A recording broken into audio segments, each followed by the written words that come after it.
Good evening. Hope everybody's having a good Thanksgiving weekend. I hope everybody's staying safe, not eating too much, but above all, that you're giving thanks to Almighty God for all His blessings that have come our way. This is the month of November. The month's almost over. In fact, this year is almost over.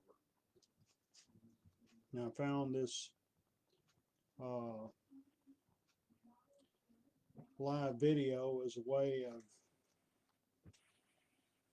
expressing honor to a number of people whom, both living and dead, who I find inspirational.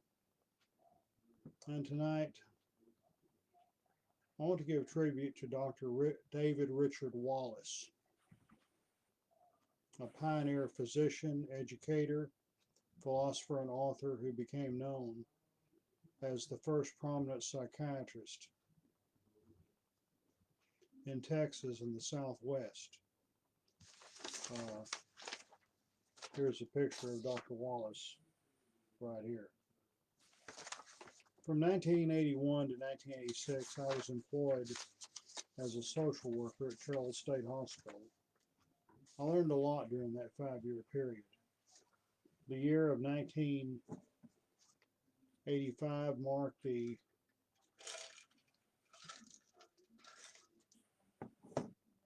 centennial of the hospital, and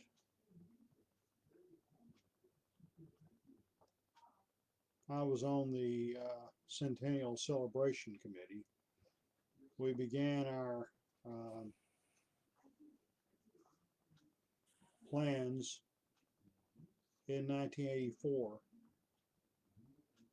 and during that time we did a lot of research on the history of the hospital and of mental health in Texas and other places, and the future of the mental health system.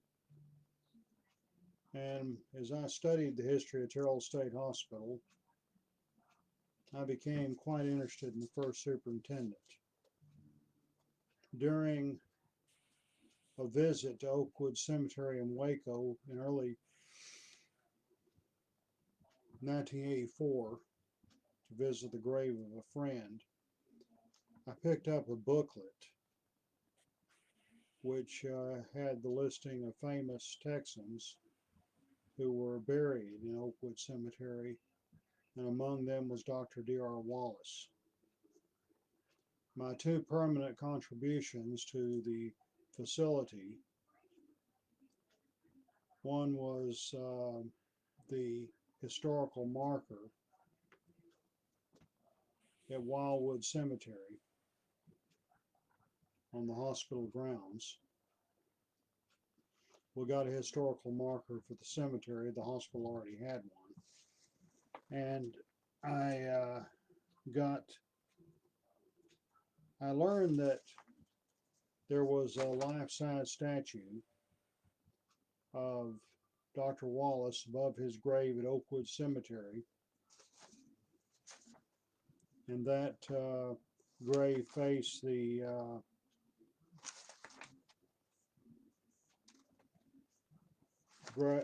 life-size statue of his friend, Governor Richard Cope, whom he described as friends through eternity. You may not be able to see this too well, but there's a picture of me taken at Oakwood Cemetery near the two statues. And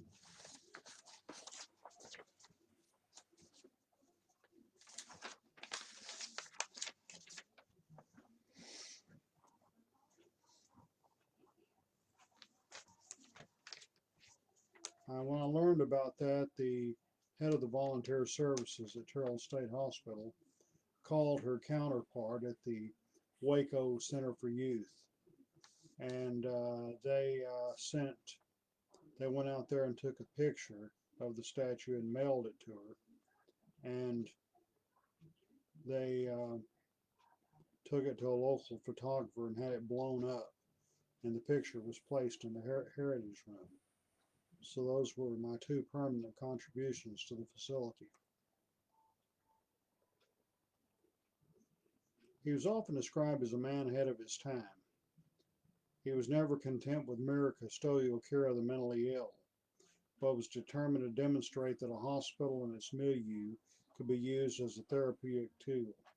There can be no doubt that his search for truth was never-ending and vital, and that he was truly a balm in Gilead for the mentally ill of Texas, who previously had faced a life of hopelessness and despair.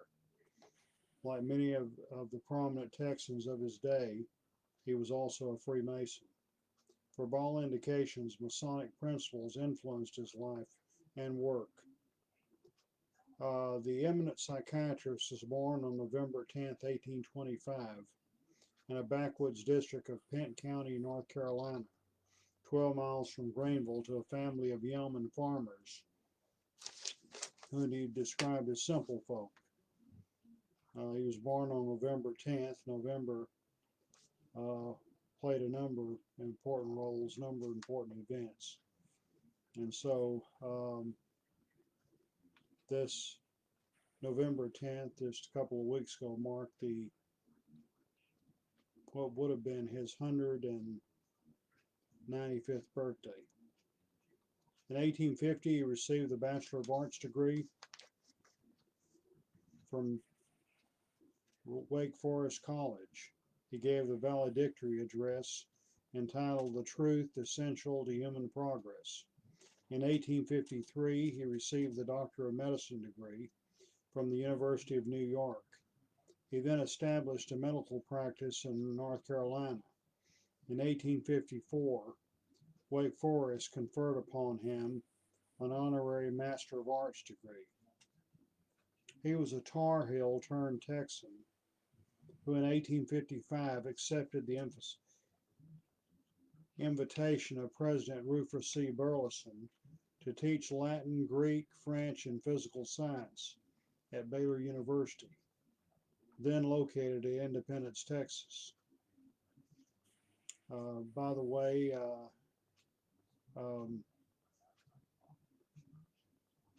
Baylor was located there. It was founded in 1845. I received my PhD from Baylor in 1995. My daughter Erica received her BA in the same ceremony, so we were both part of the sesquicentennial graduating class.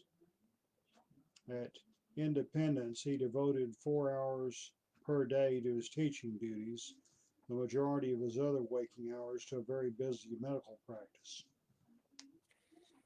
In 1861, Burleson and the entire male faculty of Baylor resigned as a result of a 10-year-old controversy and moved to Waco, where Burleson became president of Waco University. And Wallace accepted Burleson's invitation to join him in Waco. See,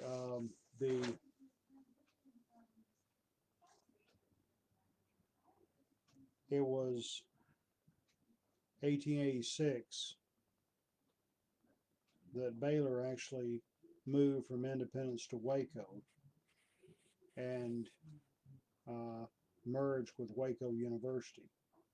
When I started the PhD program in the fall of '86, that marked 100 years of Baylor in Waco.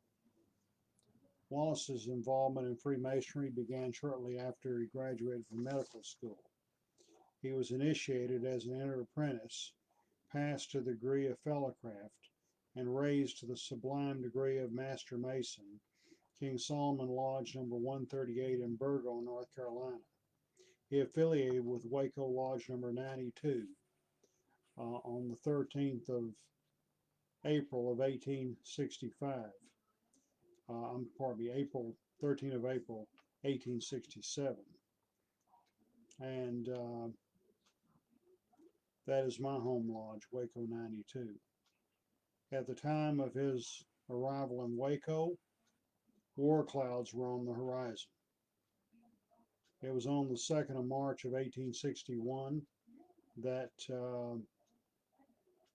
Texas voted to secede from the Union and join the Confederate States of America. Between 1861 and 1865, large numbers of Waco men answered the South's call to arms. In February of 1862, Dr. Wallace received an appointment as a Confederate surgeon. Superior service resulted in his promotion to regimental surgeon and later to chief surgeon. After the war, he returned to Waco and established a medical practice, also operated a drugstore with doctors J.E. and J.H. Sears. He took an active part in civic affairs and was one of the 10 original members of the Waco Medical Association. And some of the sessions of the Texas Medical Association he helped found were held in the Masonic Hall in Waco. During the late 1860s, he reported to have made at least one secret trip to Mexico to provide medical care to Empress Carlotta, who fled to Belgium after a political coup and was found insane and confined to the palace until her death in 1927. While in medical school, Wallace had visited the New York City Asylum at Blackwell's Island. This experience made a deep impression on him, and as a result, he began to study the reports of insanity that appeared in professional journals and developed a determination to improve the care of the mentally ill. He had his first opportunity to do so in 1874 when his good friend, Governor Richard Coke, by the way, another member of Waco 92, appointed him as superintendent of what was then known as the State Lunatic Asylum in Austin, is now known as Austin State Hospital.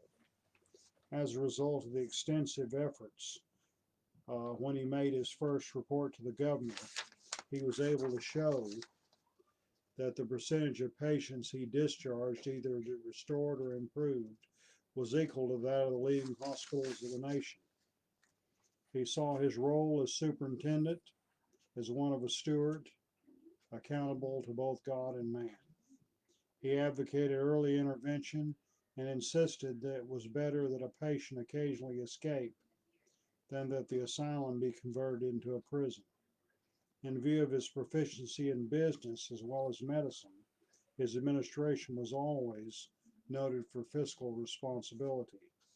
In Austin, he achieved success with the use of a drug called chloride of ammonium, but did not limit treatment to the dispensing of medication. Rather, he employed moral treatment, which he defined as the influence a healthy mind be made to bring to bear on a diseased one. Other methods of treatment might be regarded as forerunners to modern industrial music and dance therapies.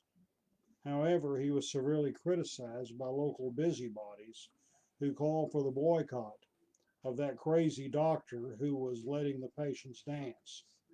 On the 19th of April, 1879, after 5 years of distinguished service and very impressive statistics, he resigned as superintendent and returned to Waco.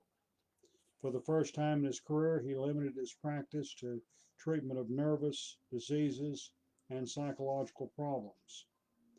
And in 1881, he addressed the State Medical Association, reading a paper entitled The Treatment of Crime. In this speech, he expressed a firm conviction that all human punishment should be remedial and called for vocational training for convicts. And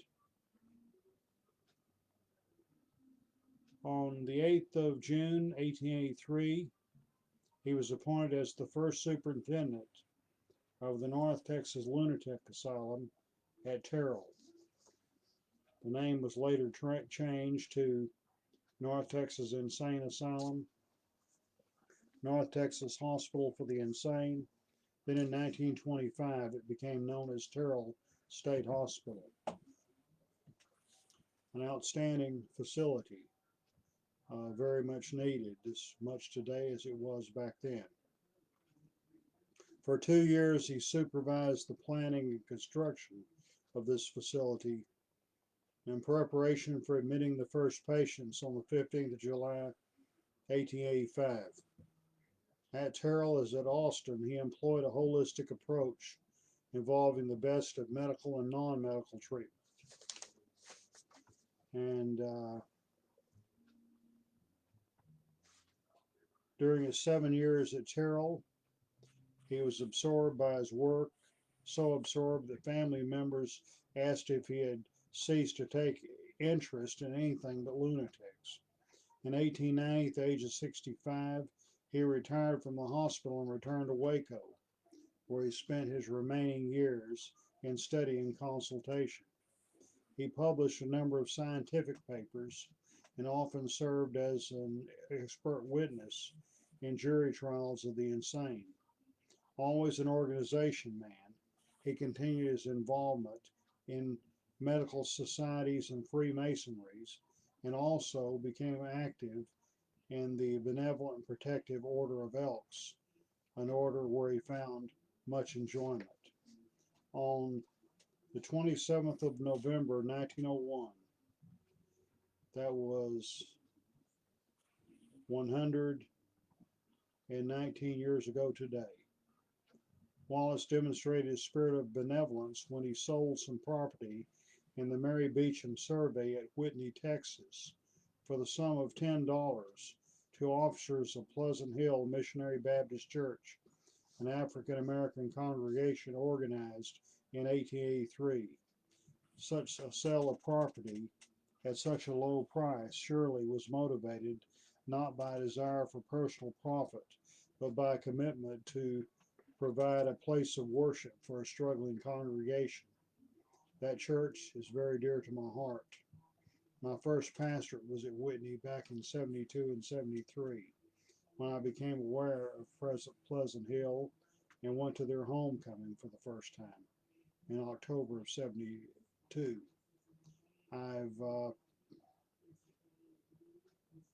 Have had regular contact with Pleasant Hill since 1987, and I came up with the idea and presented it to the pastor.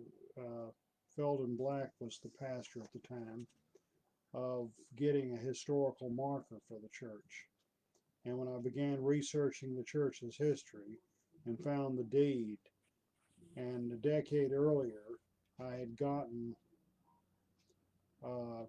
this, it was in, we started working on it in the 90s, and it was 98, it was finally obtained and dedicated. And I was so happy about that. But I found it more than coincidental, having gotten that marker for Terrell State Hospital, and then a decade later got one for Pleasant Hill Baptist Church, who bought their property from the first superintendent of Terrell State Hospital. That's got to be providential. In 1908, Wallace addressed the graduating class of his alma mater, Wake Forest. At the time, he had the distinction of being Wake Forest's oldest living graduate. By this time, his circle of old friends had greatly reduced by a number of deaths. He seemed to be becoming more acutely aware of his own aging. And on the 21st of November, 1911, he died at his home in Waco. He was born in November, died in November. On the next morning, he was buried at Oakwood Cemetery. Following Masonic graveside services, a prayer was given by Reverend C.T. Caldwell of the Second Presbyterian Church, and the eulogy delivered by Dr. Marvin L. Graves, professor at the University of Texas Medical School in Galveston and former superintendent of the Southwestern Insane Asylum, which is now known as SASH, San Antonio State Hospital. Dr. D.R. Wallace was truly an outstanding Texas psychiatrist and an outstanding Freemason. His Masonic principles are well reflected in the following personal creed, which he wrote. If you live and reverence the great God, you will be happy in yourself. Of your fellow men, you will always think right and do right towards them, and the happiness you will thereby cause to others will return to you 100-fold. Dr. David Richard Wallace, indeed, was a man ahead of his time, and his inspiration, his life and work should continue to inspire many people today. Have a good evening and continue to enjoy Thanksgiving weekend. Good night.